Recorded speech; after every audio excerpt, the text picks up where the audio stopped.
ายดีสำหรับปรุงแต่งเลย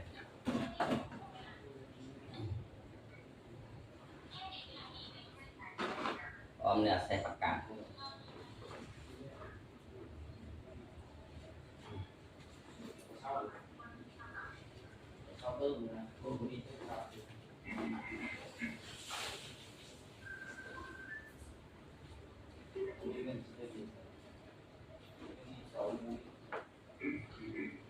ใส่ผักลาย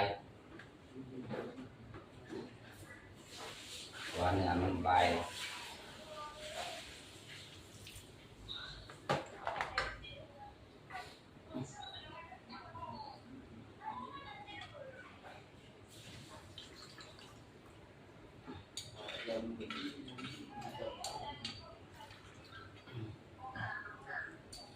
ผักกับหนังลาย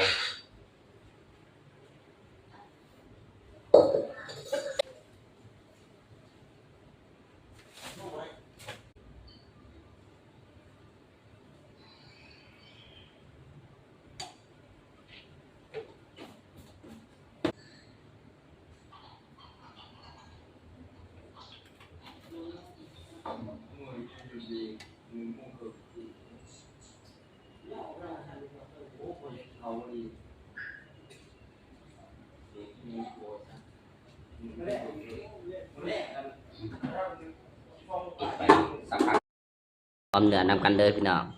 แต่เสาร์มื้อนี้ก็เฮ็ดออมเนื้อคือเก่าเฮ็ดอาหารการกินคือเก่าพี่น้องมาแซ่บๆนำกันเสาร์นี้ก็ได้มาเด้อ